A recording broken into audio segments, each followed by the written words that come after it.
Hello everyone, and welcome back to the Calvin Tobin Show. I am your host, Calvin Tobin. Today we have a lot to talk about, so let's get right into it. All right, as the New York Yankees continue their domination throughout the 2022 MLB season, they still sit atop of the whole MLB at 69-33, and they're just one game away from winning their 70th game, being the first team to win 70 games out of the entire whole MLB this year.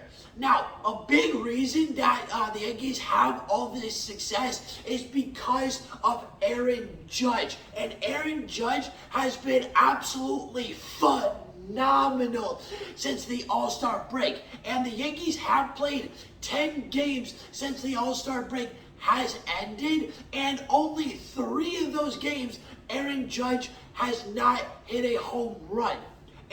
But here's the thing, even with not hitting home runs in those 3 games, he's practically still matching a home run per game because he has hit 9 home runs in totality since then. But that's not the only thing that he is phenomenal at. Still, since then, he has absolutely torched the stat line for himself. And what he's done in those 10 games for the Yankees since the All-Star break is he has had 12 runs, 17 hits, 21 RBIs, and those 9 home runs. Aaron Judge cannot be stopped. And Aaron Judge has been an absolute rock star. And other than those numbers that I just listed, there are also some other big numbers that Aaron Judge has accomplished this year as well. He is the first guy to hit 40 home runs and 90 RBIs this season. And his stat line is so unbelievable. He has a high chance at winning the AL MVP, but it still is so hard to time what Ohtani can do because he is a phenomenal two-way player, putting up all-star numbers at batting and pitching. But here's the thing, with Judge, he is on pace to hit 66 home runs right now, and that's just remarkable as it is because only 8 guys in the entire MLB have hit 60 or more home runs, and only 3 guys have hit 70, or 2 guys, have hit 70 home runs or more. And the last time that 60 home runs was hit in a season was when Barry Bonds hit for the home run record, and he got 73 home runs in 2001. But here's the thing, Aaron Judge's numbers are ridiculous all across the board. He has 42 home runs, he has 91 RBIs, 86 runs, 113 hits, and he's doing this with a 297 batting average. Like, you cannot do any better than what Aaron Judge is doing right now unless you're Ohtani, and Ohtani is just a hybrid of a player that we haven't seen in over 100 years, and that last time we saw it was in Babe Ruth, and that was back in the 1910s and 1920s. But here's the thing, with what Aaron Judge is doing right now, I wouldn't be surprised if he would be the 3rd guy to ever hit 70 home runs in a season. And there's also one more accomplishment that he achieved today in beating the Royals 8-2 today, which is he hit his 200th home run, and he did it in 7 seasons, which is absolutely remarkable because he's actually ahead based on the amount of games and the amount of seasons that some legends have played in their first 7 seasons. Aaron Judge is ahead of them. So let's see if he's going to hit 60 or potentially 70 home runs, because the pace he is on right now, it looks like that there's a big chance that he can do it. Now let's see the action and let's see what he can pull off. Now, the Seattle Seahawks just hit a big home run themselves as they just signed their star wide receiver DK Metcalf to a 3-year, $72 million deal with $58.2 million guaranteed. Now, with what the situation is going on with Seattle, yes, they did just sign DK Metcalf, but they let go of Russell Wilson, and Russell Wilson didn't even want to leave the team in the first place, which says a lot about this situation. But now their QB is Drew Lock. Now, he does have great receivers in DK Metcalf and Tyler Lockett, but here's the thing. Drew Lock isn't that guy, and he's the type of guy that where if he has one superstar guy, he's going to throw it to that same guy on repeat, along with his non-accurate arm.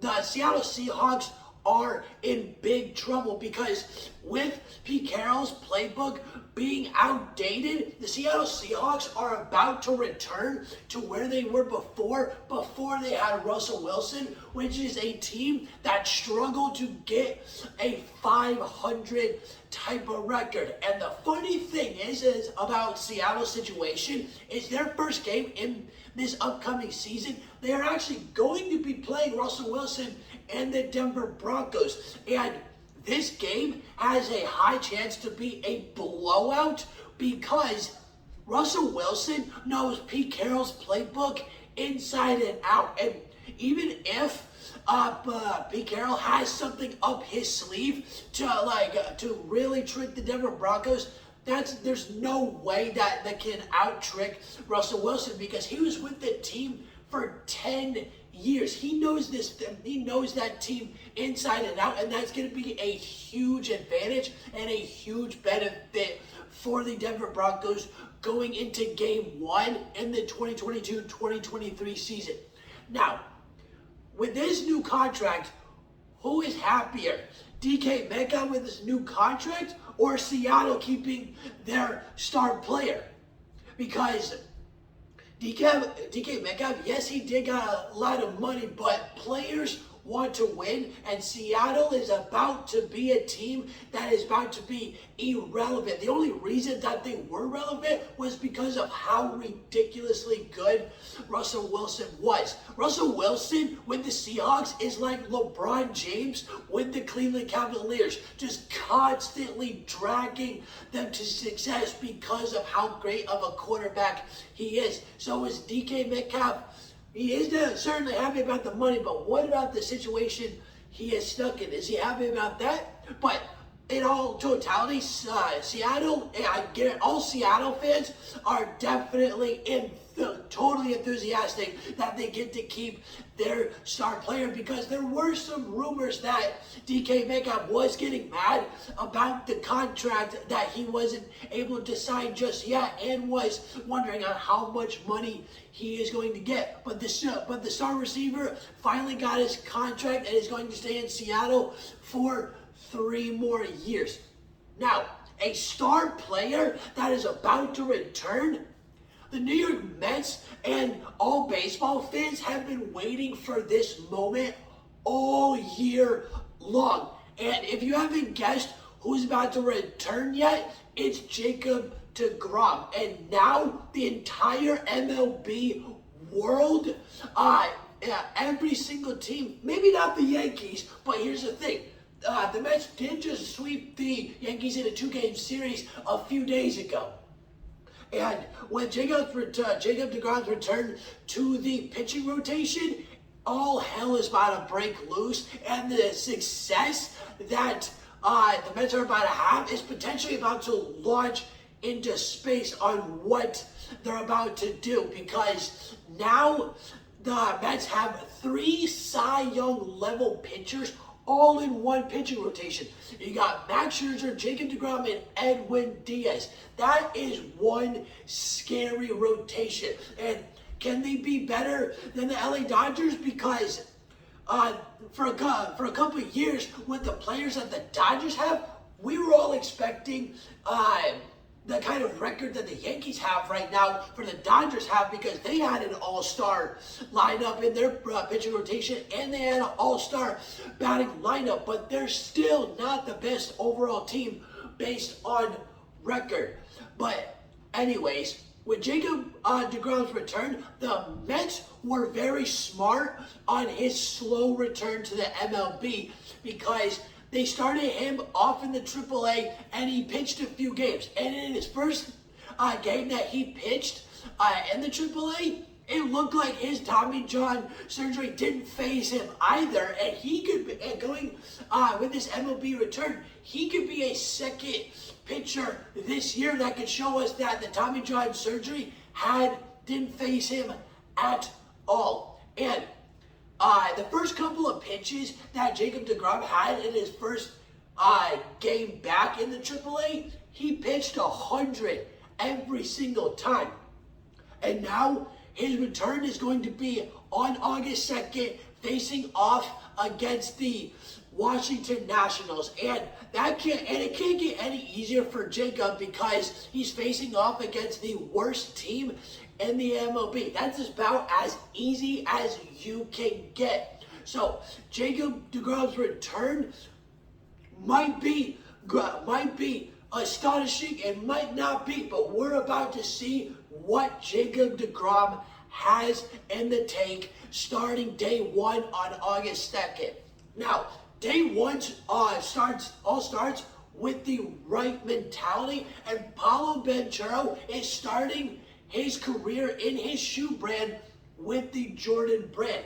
Now, I think Paulo Banchero can be the next ball player that can have a good representation of the Jordan brand, because the Orlando Magic has been in a rebuild for the last couple of years, and Paulo Banchero might be the finishing product to it all, because they drafted Cole Anthony and they drafted Jalen Suggs, and those players have high potential themselves. And the Orlando Magic hasn't had